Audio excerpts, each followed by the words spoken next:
ये युद्ध तुम मेरे लिए कर रहे हो अर्जुन, अपने लिए नहीं। ये युद्ध तुम सत्य के लिए, धर्म के लिए कर रहे हो, अपने लिए नहीं। ये है निष्काम कर्म योग, कि अपने आप को जिताने से कहीं बेहतर है सच्चाई को जिताना।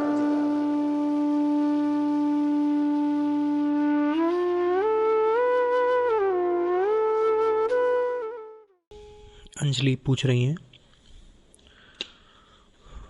उन्होंने इस वाक्य का अनुवाद किया है, परंतु मैं अंग्रेजी में ही पढ़ूंगा पहले। Though you are wise, be as a fool, though you can see, be as one blind, though you can hear, be as one deaf, patiently bear with all you meet and politely talk to everyone. This practice surely will lead you to the realization of truth. इन्होंने कहा है, जैसे लला कह रही हैं कि देखते हुए अनदेखा करो, जानते हुए से अनजान बनो और सुनते हुए को अनसुना करो, वैसे ही मैं एक गृहिणी होते हुए किस तरीके से अपने अध्यात्म की ओर बढ़ रहे सभी कदमों के विरोध को अनदेखा कर सकती हूँ, क्या उनको अनदेखा करना ही मेरे लिए सही रास्ता है? देखने के तरीके होते हैं, अनदेखा करने के लिए तो आंख बंद करनी होती है। किनका प्रश्न है? अंजलि। कोई पूछे कैसे देखें तो मैं कहूं कि फलानी जगह पे जाकर देखो। आप पूछें कुतुब मीनार कैसे देखें तो मैं क्या कहूंगा? मैं तरीका बताऊंगा।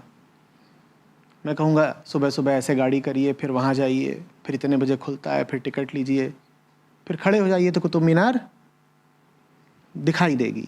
आप मुझसे पूछे कुतुब मीनार कैसे न देखें तो मैं कहूंगा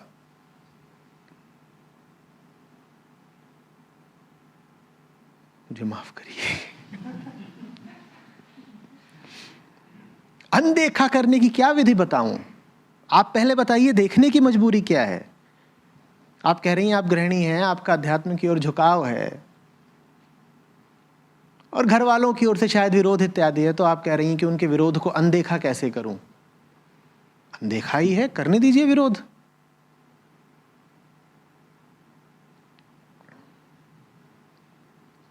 उस विरोध का संज्ञान लेना जरूरी क्यों है? क्यों है जरूरी? क्यों है?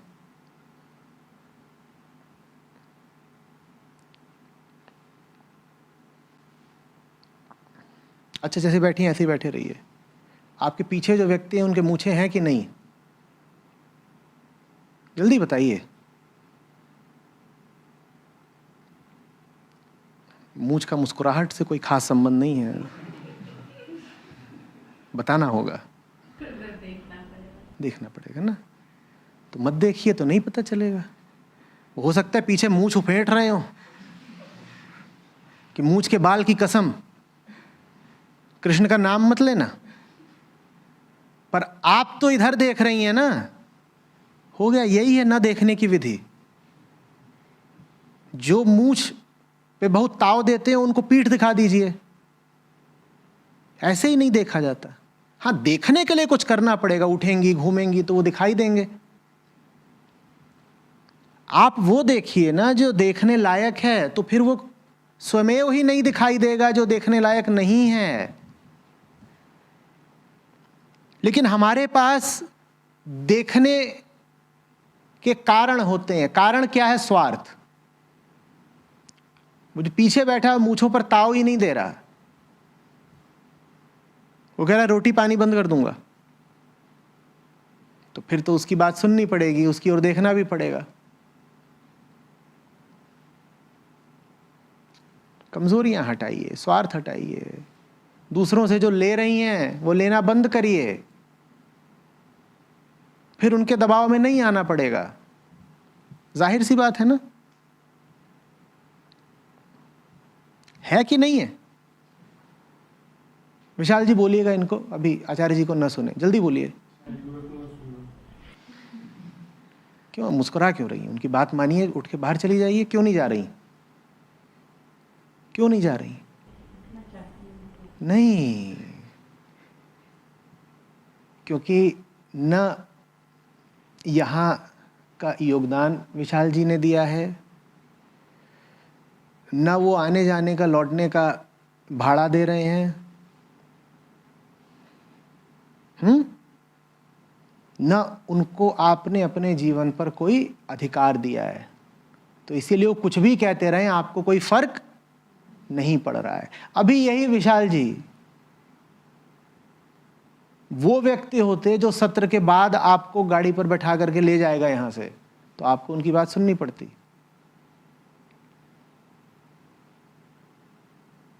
जिसके भी आश्रित रहोगे, एक बात पक्का समझ लो, वो अध्यात्म का तुम्हें समर्थन तो नहीं ही करने देगा। कोई तुम्हें आश्रय इसलिए देता ही नहीं है कि तुम अपना मन किसी कृष्ण या किसी कबीर को दे दो। ऐसा कोई नहीं होता।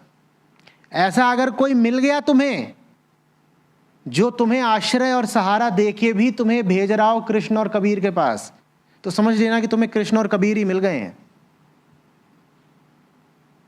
आम आदमी तो कृष्ण से प्रतिस्पर्धा करता है ना।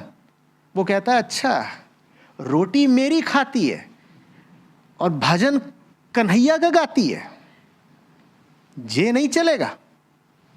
मेरी रोटी खाती है तो भजन भी मेरा ही गा।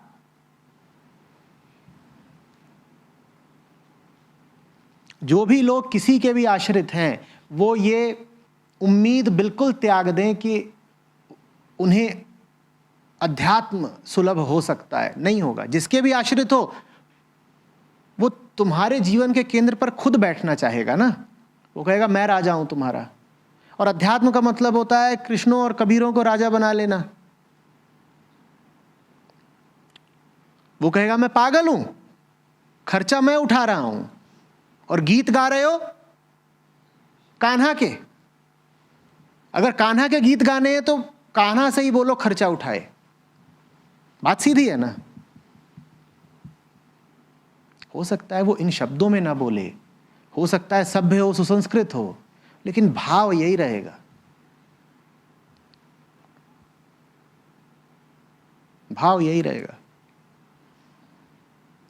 दो वर्ग के लोगों के लिए बड़ी समस्या है। एक वो जो बेरोजगार हैं, और दूसरी, माफ करिएगा, गृहणियां। खास तौर पे जो आश्रित गृहणियां हैं, जो कुछ कमाती धमाती नहीं। इनको सबसे बड़ी सजा और बड़ी दुखदाई सजा ये मिलती है कि इनका अध्यात्म की तरफ बढ़ने का रास्ता बिल्कुल रोक दिया जाता है।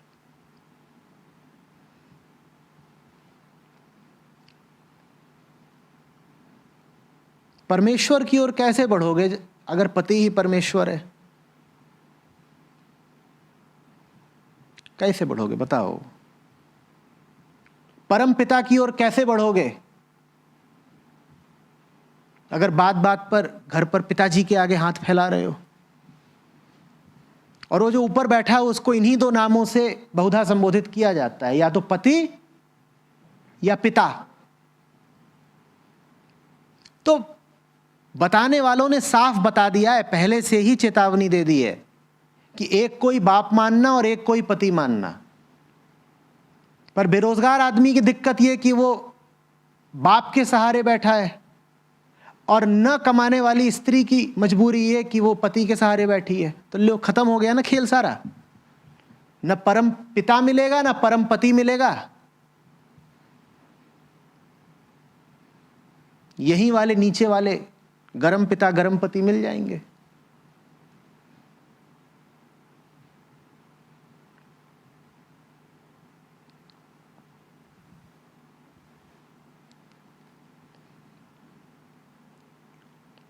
और कोई कारण हो नहीं सकता कि आपको पूछना पड़े कि गृहस्थ में रहते हुए भी अध्यात्म की ओर कैसे बढ़ूं, गृहस्थी की बातों को अनदेखा कैसे करूं। निश्चित रूप से अध्यात्म की ओर बढ़ने की इच्छा के सामने गृहस्थी की मजबूरियां सामने आ रही हैं। आपकी भाषा में वो मजबूरियां कहलाती हैं, मेरी भाषा में स्वार्थ। आदमी मजबूर हो कैसे सकता है जब तक उसका स्वार्थ ना हो? बताइए मुझे।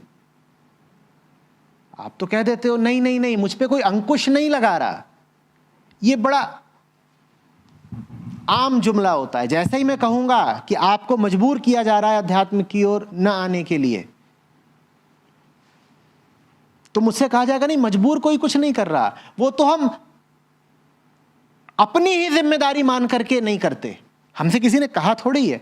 साहब, आपसे कोई शब्दों में नहीं कहेगा, वो माहौल ऐसा बना दिया जाता है कि आपको खुद ही लगने लगता है कि मेरी पहली जिम्मेदारी तो कढ़ाई और करछुल की है।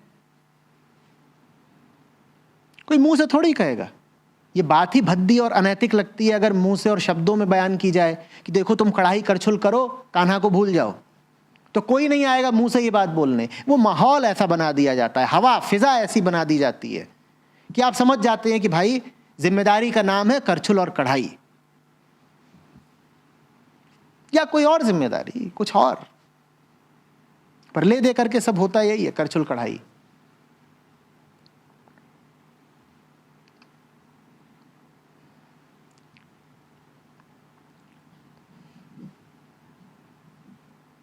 अब मेरे पास जब देवियां आती हैं, महिलाएं आती हैं और कहती हैं अध्यात्म की उनको बढ़ना है, तो मैं उनकी भावना का आदर करते हुए उनको सबसे पहले कहता हूं, देखो अगर ईमानदारी से अध्यात्म की ओर बढ़ना चाहते हो तो सबसे पहले स्वावलंबी हो जाओ, कमाना शुरू करो। और फिर उनका मुंह उतर जाता है, मुझ पे ही खफा हो जाती हैं।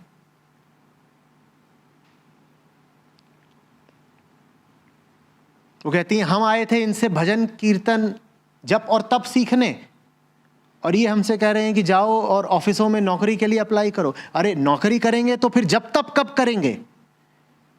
तर्क तो बड़ा सुविधा का है कि देखिए, एक तो हम गृहिणी हैं, हमारे पास वैसे ही समय कम बचता है, और दूसरे आचार्य जी आप इतने मूर्ख हो कि आप हमको बोल रहे हो कि जो समय बचा है उसमें भी जाकर के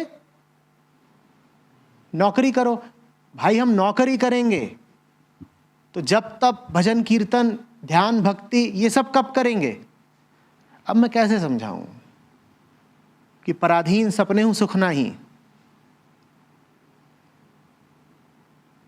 जो आश्रित है किसी दूसरे पर वो सत्य की ओर नहीं बढ़ सकता। हाँ, सुख ले सकता है वो, पराधीनता में भी भौतिक सुख मिल सकते हैं, पर सत्य की ओर नहीं बढ़ पाओगे, क्योंकि सत्य का ही दूसरा नाम मुक्ति है। अमुक्त रहते हुए सत्य की ओर कैसे बढ़ोगे भाई?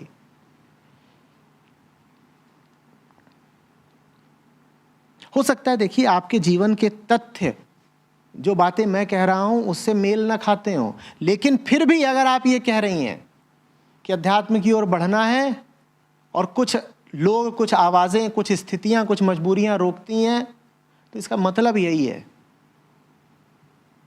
किसी न किसी दूसरी चीज पर निर्भर हुए पड़े हो, आश्रित हुए पड़े हो। अपनी निर्भरता तलाशिए। जहां कहीं भी निर्भरता है उससे पूछिए कि निर्भर होना किस पर सही है।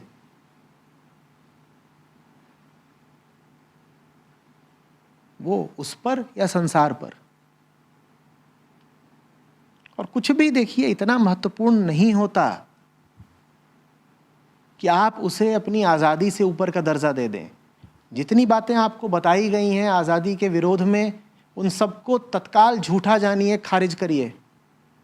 हमें बता दिया गया है कि नहीं नहीं नहीं, जिम्मेदारी बड़ी बात होती है, उसके लिए मुक्ति की कुर्बानी दे दो। हमें बता दिया गया है कि प्रेम बड़ी बात होती है, उसके लिए मुक्ति की कुर्बानी दे दो। झूठी बात। प्रेम की तो परिभाषा ही है मुक्ति से प्रेम। मुक्ति के अलावा जिस किसी से आपको प्रेम हो रहा है वो प्रेम ही झूठा है। जिससे आपको प्रेम हुआ है, अगर वो आपको मुक्ति की जगह बंधन दे रहा है तो प्रेम ही झूठा है। लेकिन ये बड़ी प्रचलित बहानेबाजी है कि प्रेम मुझे इतना है कि मैं मुक्ति की ओर कैसे बढ़ूं। प्रेम तोड़कर मुक्ति की ओर थोड़े ही बढ़ेंगे। जो प्रेम मुक्ति के रास्ते में बाधा बन रहा है वो प्रेम नहीं है, दुश्मनी है। अगर कोई वास्तव में आपसे प्रेम करेगा तो वो आपका हाथ पकड़ के आपको ले जाएगा मुक्ति की ओर।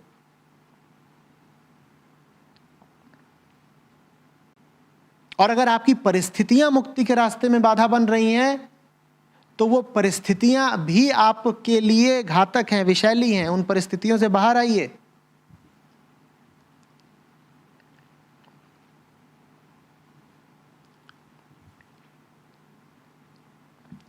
मेहनत करनी पड़ेगी थोड़ी।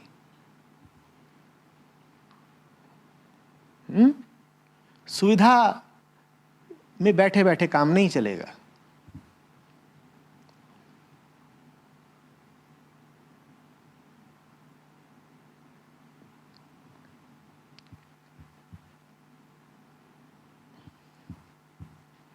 फिर उस पर कहा जाता है आप तो ऐसे बोल रहे हैं जैसे हम मेहनत ही नहीं करते। आपको पता है एक आम गृहिणी कितनी मेहनत करती है, और उसको तो उसकी कोई तनख्वाह भी नहीं मिलती, कोई मुआवजा भी नहीं मिलता। देखिए, क्षमा करिएगा, लेकिन आप गृहिणी होकर के घर में जो मेहनत करती हैं, अगर उसमें दम ही होता तो उस मेहनत ने आपको अब तक आज़ाद कर दिया होता ना। अगर आपने जो आज तक मेहनत करी है वो सार्थक दिशा में होती और भरपूर होती, तो उसका फल अब तक आपको आज़ादी और मुक्ति के रूप में मिल गया होता ना। मिल गया होता ना, नहीं मिला ना। इसका मतलब वो जो आप घर पे मेहनत वगैरह कर रहे हैं वो अपर्याप्त है और बहुत महत्व, बहुत मूल्य की नहीं है। आप अपने आप को गौरवान्वित कर सकते हैं कि हम तो घर पे बहुत मेहनत करते हैं, देखो हम कोई खाली थोड़ी बैठे हैं। दूसरे लोग दफ्तर में काम करते हैं, हम घर में काम करते हैं। नहीं, आप अपने आप को ये बहाना देते रहिए। ये बहाना चल नहीं रहा है, क्योंकि इस बहाने के कोई परिणाम सार्थक आपको दिखाई नहीं दे रहे हैं।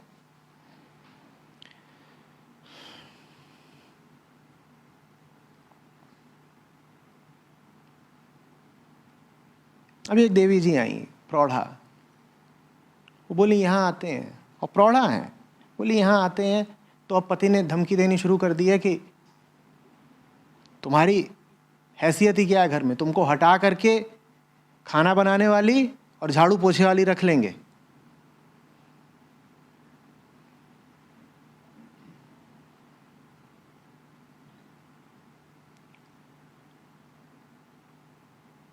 आपको जीवन इसलिए तो नहीं मिला है ना कि खाना बनाएं और झाड़ू पोछा करें और बर्तन धोएं, और ये सब करने को आप नाम किस बात का दे देते हैं? प्रेम का और जिम्मेदारी का। नहीं, मैं ये नहीं कह रहा हूँ कि ये सब आपके साथ हो रहा है। मैंने अभी आपके प्रश्न को एक व्यापक रूप दे दिया है। आपके प्रश्न को मैंने पूरी स्त्री जाति का, कम से कम सब गृहिणियों का प्रश्न बना दिया है। तो मैं आपसे कोई बात अभी व्यक्तिगत तौर पर नहीं कह रहा हूँ। कुछ मैं ऐसा कह दूँ जो आपके किस्से से मेल ना खाता हो तो बुरा मत मानिएगा, ठीक है? अभी मैं सब महिलाओं को, सब गृहिणियों को संबोधित कर रहा हूँ।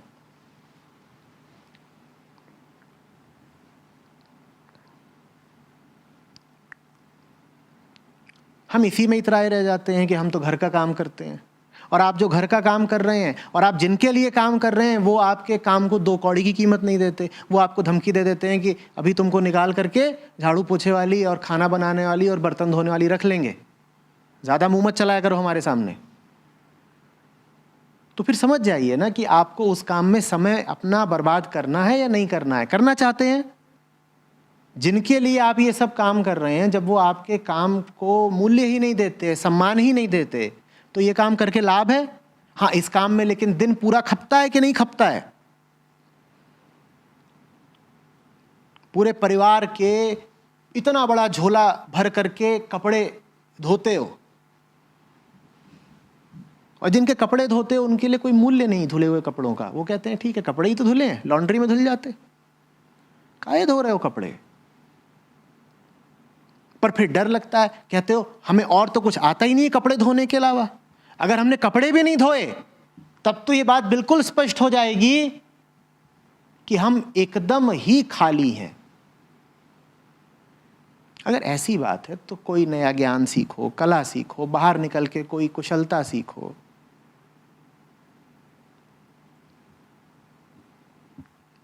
जीवन मत खराब करो वैसे ही पड़े रह रह करके जैसे पड़े हो, उसमें कोई गौरव नहीं है, वो जीवन की बर्बादी है।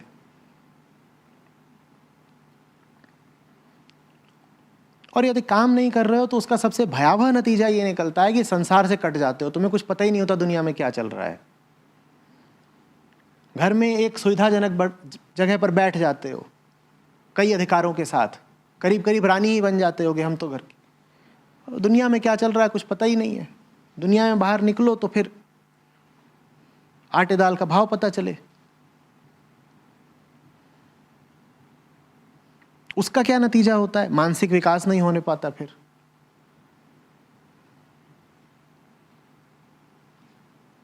टीवी पर ही अधिकांश सीरियल वगैरह जो आते हैं दोपहर में, वो किनके लिए आते हैं? किनके लिए आते हैं?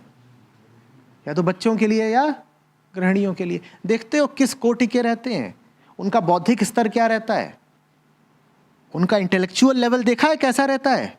कैसा रहता है? एकदम ही शून्य। क्योंकि बना ही ऐसा लिया है घर पे बैठे बैठे अपने आप को कि कोई भी आके बेवकूफ बनाया जा रहा है। टीवी वाले भी बेवकूफ बना रहे हैं।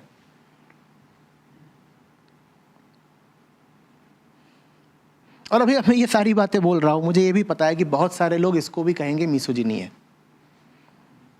मुझसे कहा जाएगा कि आपके अंदर गृहिणियों द्वारा जो गृह कार्य किया जाता है उसके लिए कोई सम्मान नहीं है। You are debasing the housewife. हाँ बाबा, मैं ऐसा कर रहा हूं और जानबूझ के कर रहा हूं।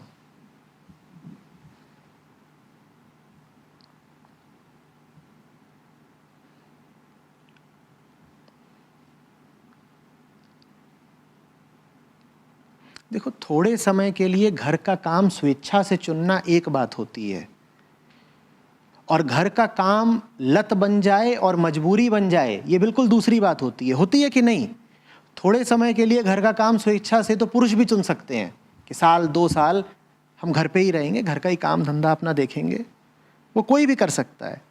पर घर का काम आपके लिए एक अपरिहार्यता बन जाए, आपका जीवन ही बन जाए, ये बिल्कुल दूसरी बात है। और उसी बात का खौफनाक परिणाम फिर ये होता है कि घर पर कैद रहे रहे आप अध्यात्म की ओर भी नहीं बढ़ सकते। फिर घर पर जो होता है वो बहुत नकली किस्म का अध्यात्म होता है कि पूजा अर्चना कर ली, थोड़ा धूप बाती कर दी, घंटी बजा दी, सुबह सुबह नहा लिए, नहाने के बाद देवताओं पर थोड़ा सा पुष्प जल चढ़ा दिया। ये सब घर में खूब करती हैं महिलाएं। इससे क्या होगा? सारी पूजा अर्चना अंततः किस लिए है? सत्य के लिए है और मुक्ति के लिए है। ये सब करके सत्य और मुक्ति मिल रही है क्या? तो ये तुम घर में क्या घंटी बजाया करते हो? घर में घंटी मत बजाओ, बाहर निकलो।